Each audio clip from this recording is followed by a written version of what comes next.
Hello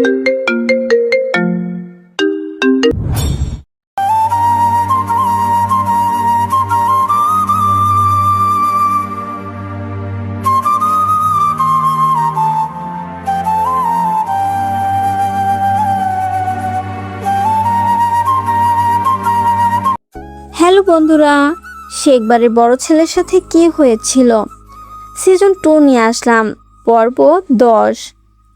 রাফিদের প্রশস্ত কাঁধে মাথা রেখে অলিভিয়ার মনে হচ্ছিল মহাকালের স্রোতে এই মুহূর্তটা বুঝি একখণ্ড অবিনশ্বর নক্ষত্রের মতো স্থির হয়ে গেছে। বাগানের ভেজা মাটির সোদা গন্ধ, হাসনাহেনার তীব্র মাদকতাময় সুবাস আর ঝিঝি পোকার ঐকতান সব কিছু মিলে এক পরাবাস্তব আবেশ তৈরি করেছে। দোলনার মৃদু দোলায় তার শরীর ভাসছিল, আর রাফিদের হৃৎপিণ্ডের স্থির ছন্দবদ্ধ স্পন্দন তার কানে পৃথিবীর সবচেয়ে সুরক্ষিত সঙ্গীত হয়ে বাজছিল। চাঁদের আলো গাছের পাতার ফাঁক গলে তাদের শরীরের রূপালী আলপনা এঁকে দিচ্ছিল। এই রাত, এই জ্যোৎস্না আর এই মানুষটা। অলিভিয়ার মনে হলো জীবনের সবটুকু সুখ যেন এখানেই কেন্দ্রীভূত হয়েছে। কিছুক্ষণ আগের দুষ্টুমি ভরা কথোপকথনের রেশ তখনও তাদের মধ্যে লেগেছিল। অলিভিয়ার প্রথম নীরবতা ভাঙল। তার কণ্ঠস্বর ছিল ফিসফিসানির চেয়েও মৃদু। আপনি সবসময় এত কঠিন পাথর হয়ে থাকেন কেন? রাফিদ মৃদু হাসল। সেই হাসিতে তার গম্ভীর মুখের দেওয়ালটা ভেঙে পড়ল। মনে হলো এক অন্য মানুষ। সব পাথরের বুকেই হয়তো ঝর্ণা হওয়ার স্বপ্ন ঘুমিয়ে থাকে। সে অলিভিয়ার চুলে আলতো করে আঙুল চালাতে চালাতে বলল, শুধু দরকার হয় সঠিক বর্ষার, যে এসে এই পাথরকে ভিজিয়ে দেবে। আমার জীবনে হয়তো এতদিন বর্ষা আসেনি। এই কাব্যিক উত্তরে অলিভিয়ার ভেতরটা কেমন করে উঠল। সে রাফিদের বুকের আরও গভীরে মুখ লুকালো। এই মানুষটার ভেতরে যে এত আবেগ, এত না বলা কথা লুকিয়ে আছে, তা কে জানতো? আমাদের বাবুটা এখন কি করছে? রাফিদ আবারও দুষ্টুমি করে ঝুঁকে এসে অলিভিয়ার কানের কাছে ফিসফিস করে বলল। তার গরম নিঃশ্বাস অলিভিয়ার ঘাড়ে লাগতেই সারা শরীরে এক বিদ্যুৎ তরঙ্গ বয়ে গেল। লজ্জায় তার গাল দুটো আগুনের মতো গরম হয়ে উঠল। সে কোনো উত্তর না দিয়ে রাফিদের বুকে আলতো করে এক কিল বসিয়ে দিল। রাফিদ হো হো করে হেসে উঠল। সেই হাসির শব্দে রাতের নিস্তব্ধতা খান খান হয়ে গেল। সেই হাসিতে কোনো বিদ্রুপ ছিল না, ছিল রাজ্যের মুগ্ধতা, অধিকার আর একরাশ প্রশান্তি। অলিভিয়ার মনে হলো এই হাসির জন্য সে সারা জীবন অপেক্ষা করতে পারে। কিন্তু স্বর্গ বুঝি বেশিক্ষণ স্থায়ী হয় না। ঠিক যখন তাদের পৃথিবীটা কেবলই জোছনা ফুল আর হাসিতে মাখামাখি, তখনই এক যান্ত্রিক কর্কশ শব্দ সেই স্বর্গীয় নীরবতাকে চুরমার করে দিল। রাফিদের পকেটে থাকা ফোনটা তীব্র কম্পনে বেজে উঠল। এই সময়ের ফোন কলে দুজনেরই ঘোর এক মুহূর্তে কেটে গেল। রাফিদের কপালে সূক্ষ্ম বিরক্তির ভাঁজ পড়ল। এত রাতে কে হতে পারে যে তাদের এই মায়াবী মুহূর্তটাকে নষ্ট করার স্পর্ধা দেখালো? সে অলিভিয়ার মাথাটা আলতো করে নিজের কাঁধ থেকে সরিয়ে পকেট থেকে ফোন বের করলো।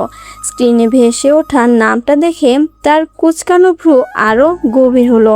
আকাশ। আকাশের মতো চঞ্চল জীবনবাদী একটা ছেলে এত রাতে ফোন করেছে, নিশ্চয়ই কোনো সাধারণ বিষয় না। তার বুকের ভেতরটা অজানা আশঙ্কায় কেঁপে উঠল। 1 মিনিট, অলিভিয়াকে বলে রাফিদ দোলনা থেকে উঠে একটু দূরে সরে গিয়ে ফোনটা রিসিভ করলো।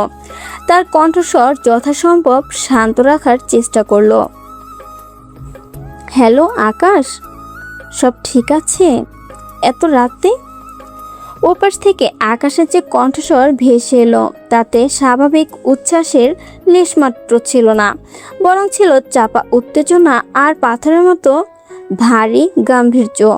রাফিদ, একটা ভয়াবহ খবর আছে, তুই একা আছিস? আকাশের গলার স্বরে রাফিদের বুকের ভেতরের ধুকপুকানিটা বেড়ে গেল। তার মনে হলো যে রূপালী জোছনায় সে স্নান করছিল তার উপর কেউ যেন এক বালতি ঘন কালো কালি ঢেলে দিয়েছে। আমি আব্রাহামের বাড়িতেই আছি। কি হয়েছে? হেয়ালি না করে পরিষ্কার করে বল। আকাশ এক মুহূর্ত নীরব থেকে যেন শক্তি সঞ্চয় করলো।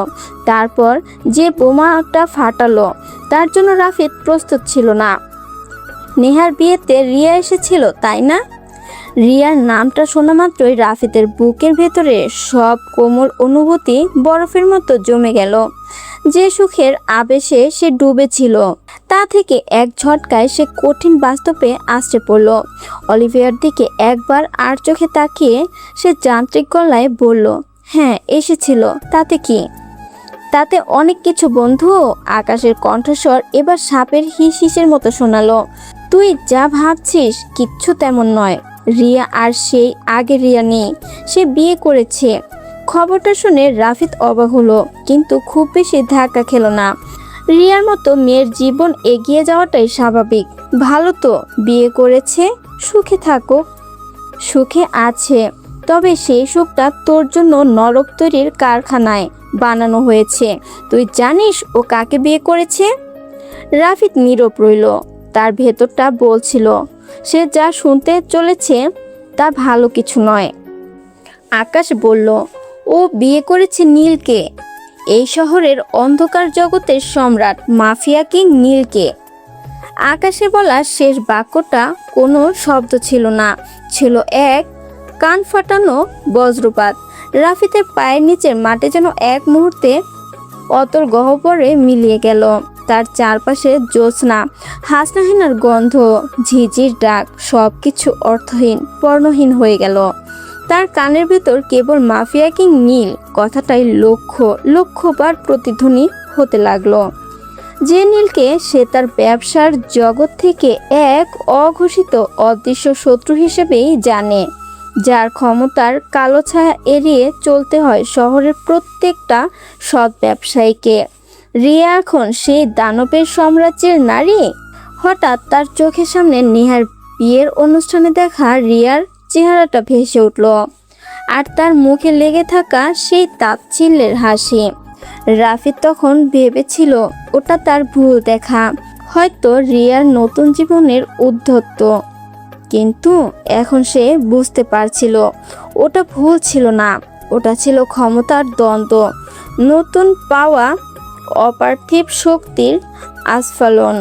রিয়া তাকে দেখাতে এসেছিল সে রাফিদকে ছাড়া শুধু ভালোই নেই, বরং এমন এক ক্ষমতার শিখরে পৌঁছেছে যেখান থেকে রাফিদকে একটা পিঁপড়ের মতো মনে হয়। তুই কি নিশ্চিত আকাশ? রাফিদের কণ্ঠস্বর এতটাই কেঁপে গেল যে সে নিজেই অবাক হলো। 100 ভাগ, আমার সোর্স কনফার্ম করেছে। শুধু তাই নয়, আরও একটা তথ্য আছে। নীলের ডান হাতকে জানিস? সবুজ, তোর সেই পুরনো শত্রু সবুজ। সবুজ নামটা শোনার সাথে সাথে রাফিদের চোখের সামনে 7 বছর আগের এক ঝড়ো দিনের দৃশ্য ভেসে উঠল। সেই দিন, যেদিন সবুজের মিথ্যে ষড়যন্ত্রের জালে ফেসে তার সম্মানজনক চাকরিটা চলে গিয়েছিল। চারদিকে তখন কি নিদারুণ অন্ধকার। আত্মীয় স্বজন, বন্ধুবান্ধব অনেকেই সেদিন মুখ ফিরিয়ে নিয়েছিল। সেই কঠিন সময়টা ছিল এক অগ্নি পরীক্ষা। সেই আগুনেই পুড়ে রাফিদ খাঁটি সোনা হয়ে উঠেছিল। চাকরি হারানোটা তার জন্য শাপে বর হয়েছিল। সে চিনেছিল কে তার আপন আর কে মুখোশের আড়ালে থাকা পর। সেই ধাক্কাটাই তাকে আজকে শেখবারের বড় ছেলে রাফিদ বানিয়েছে।